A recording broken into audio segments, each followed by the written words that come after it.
For the first time, the call to prayer will be played over loudspeakers in the Cedar Riverside neighborhood 5 times a day for the next 30 days. Many of us have never heard the Muslim call to prayer before. The holy month of Ramadan begins tonight, and this year you'll hear one tradition in parts of Minneapolis. And don't forget to donate, guys. I'm collecting for a girls' school in Gambia. Yes, we do need to invest in our sisters, our mothers and our wives and their education. Assalamu alaikum, guys, and welcome to a very surprising episode of Smile to Jannah. Smile to Jannah. It first happened in Germany, where during the COVID crisis they played the adhan on the loudspeaker, such that it caused the streets nearby to come to a standstill. People left their cars, people started recording on their phones. They were shocked that in the history of Germany, during such a crisis, the adhan, the glorification of Allah, could be heard on the streets of a non-Muslim country. Then a few weeks later, in Italy, the Quran was read in the streets of Italy. People that had lived in Carpi for years were shocked and surprised at the U-turn that the city had taken during this supposed dark crisis. But remember, it's from the darkness that light emerges. It's only through the darkness of the night do we appreciate the stars. Imagine if there were stars out now during the day. You would be able to see or appreciate it. I don't know about you, but sometimes even when I'm walking down the street, you can see the moon slightly. But it's not that remarkable or amazing. It is at night when everything else is dark. I guess through the darkness of the COVID crisis, we are seeing the stars from these instances. I did not expect the adhan to take place in the United States of America. Yeah, you heard me. The land where Donald Trump tried to ban Muslims from entering. Donald J. Trump is calling for a total and complete shutdown of Muslims entering the United States. That very land where the leader himself has said, I think Islam hates us. It is in the night of this land, yeah, the stars have emerged. Yes, indeed. In Minnesota, the Muslims there requested the local mayor if they could do the adhan on the loudspeaker for the local community in the month of Ramadan for the 5 daily prayers. And the mayor said yes. So whether you're Muslim or Jewish or Christian or you name it, we want you to be able to practice your traditions and your religion from a remote location. Allahu Akbar,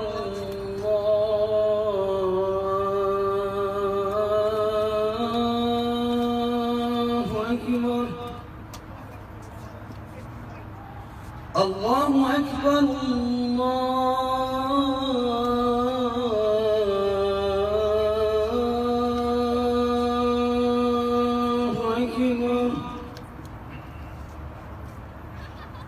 أشهد أن لا إله إلا الله.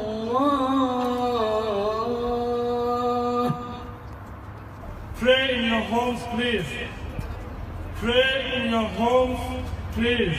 The local population are mostly Somalian and Kenyans and people from the Horn of Africa. So I'm assuming majority are Muslim anyway. But even the fact that the local population is cool with that.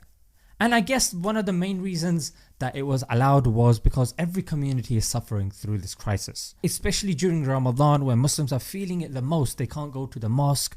And Ramadan is about community. Doing iftars together. You go to somebody else's house, they come to your house, you go to the mosque, you come back from the mosque, you pray your salahs in the mosque. So the fact that that is not happening now, and it's so cool that the mayor of that local area allowed them to do this and understood this spiritual crisis of the Muslims. I think it's brilliant. People are going to open their windows, anticipate the call, and really feel that tranquility and the connection.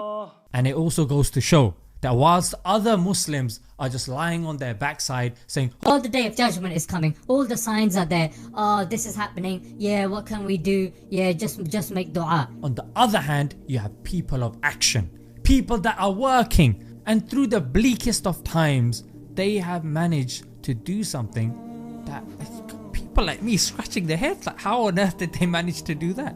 It's remarkable. And I guess a scholar said aptly, we are in need of people of action. And that's why when Ali radiallahu an, he became the Khalifa, he ascended the pulpit. He ascended the pulpit and his only words were, you are in need of a rajulun fa'al la qawwad. You are in need of a man of action, not a person who just speaks. And today we have loads of people who just speak and very few people of action. There's a hadith that says even if the day of judgment is approaching, finish planting that seed. But you're not going to see it flower, but you'll be rewarded for your intention. You know, a building's on fire, 1,000 people inside. Yeah, of course you can't save 1,000 people, even if you save 5, even if you save 10, yara save 15. Do what you can. And you know what? When stuff like this happens, it really makes me think. Yeah, and it should make us think that we're worried about, oh my god, I can't find somebody to get married, I can't get a good job, I can't get into that university for that course, I'm not getting the grades. Look, do your best, then Allah will do the rest.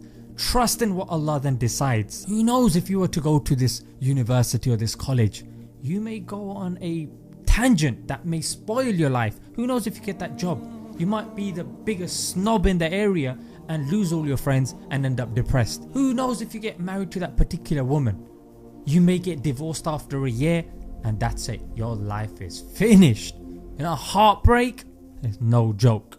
Yes, Allah saved Ibrahim alayhi salam when he landed in the fire. Yes, Allah saved Ismail alayhi salam from the knife. Allah saved Isa alayhi salam from being crucified.